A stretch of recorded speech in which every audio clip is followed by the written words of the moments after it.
అందరిని ఇక్కడ కూర్చున్న వాళ్ళందరినీ ఎన్ని తిట్టినా పడతాం. శాసనసభలో కానీ బయట కానీ ఎంత రోతమాతలు మాట్లాడినా పడ్డాము పడతాం. ప్రజల ఆశీర్వాదంతో సాధించిన తెలంగాణ రాష్ట్రాన్ని అవమానించే విధంగా, ఈ రాష్ట్ర భవిష్యత్తుకు ఒక శాపం పెట్టే విధంగా నిన్న ముఖ్యమంత్రి రేవంత్ రెడ్డి మాట్లాడిన దారుణమైన మాటలు ఏవైతున్నాయో అని చూసిన తర్వాత ఆరోగ్యం బాగాలేకపోయినా ఇంకోటి బాగాలేకపోయినా ఏదేమైనా సరే ఖచ్చితంగా నువ్వు పోవాల్సిందే, మాట్లాడాల్సిందే. పార్టీ తరపున పార్టీగా మనం చెప్పాలి మన వాదన, పార్టీగా మనం చెప్పాలి తెలంగాణ ప్రజలకు కొన్ని వాస్తవాలు అని మా అధ్యక్షులు తెలంగాణ తొలి ముఖ్యమంత్రి కేసీఆర్ గారి ఆదేశం మేరకు ఇవాళ మనందరం ఇక్కడ కూర్చుని ఉన్నాం.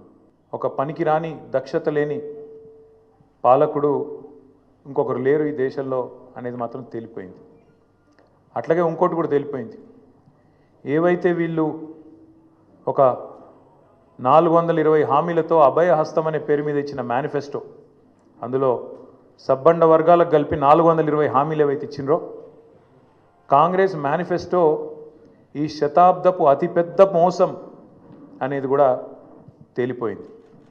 అట్లాగే కేసీఆర్ గారు చిలుకకు చెప్పినట్టు చెప్పిండ్రు తెలంగాణ సమాజాన్ని. ఢిల్లీ పార్టీలను నమ్మితే 60 ఏళ్ళు గోసపడ్డం, మళ్ళా మోసపోతే ఢిల్లీ పార్టీల చేతుల్లా మళ్ళా గోసపడతాం, మళ్ళా ఆగమైతాం అని చిలుకకు చెప్పినట్టు 100 సభలు మాట్లాడితే ప్రతి సభలో తెలంగాణ సమాజానికి ఒక అన్నగా, ఒక సోదరుడిగా, ఒక తండ్రిగా వారు చెప్పడం జరిగింది.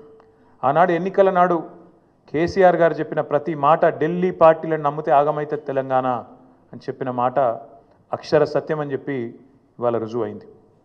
ముఖ్యమంత్రి గారు మాట్లాడుతూ నన్ను ఎవరు నమ్ముతలేరు, అప్పు ఉడతలేదు, ఢిల్లీకి వెళ్తే దొంగను చూసినట్టు చూస్తుండ్రు, అపాయింట్మెంట్ కోసం పోతే చెప్పులు ఎత్తుకపోతాడేమో అని భయపడుతున్నారు.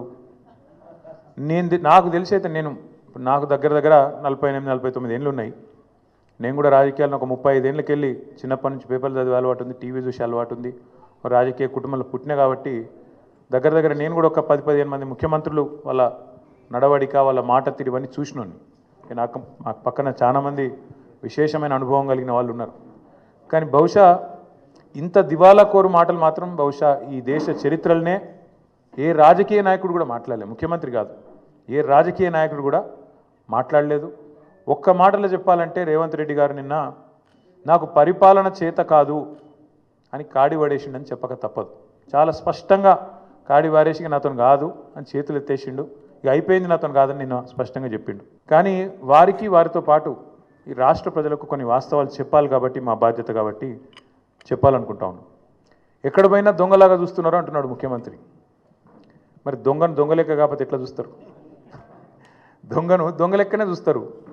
నోట్ల కట్టలతో దొరికిపోయిన దొంగను ఖచ్చితంగా దొంగనే అంటారు, దొంగనే చూస్తారు. ఒక విశ్వసనీయత లేని ఓటుకు నోటు దొంగను కాంగ్రెస్ అనే ఒక ఎర్రి పార్టీ గుడ్డిగా నమ్మి సీఎం చేసింది. కానీ ఖచ్చితంగా దేశంలో మిగతా వాళ్ళు మాత్రం నమ్ముతలేరు. మోసగాళ్లను దొంగలే అంటారు ముఖ్యమంత్రి గారు. ఖచ్చితంగా అది ఈరోజు కాదు, చివరి రోజు దాకా కూడా నీ పరిస్థితి అదే ఉంటుంది, యాద పెట్టుకొని చెప్తున్నా.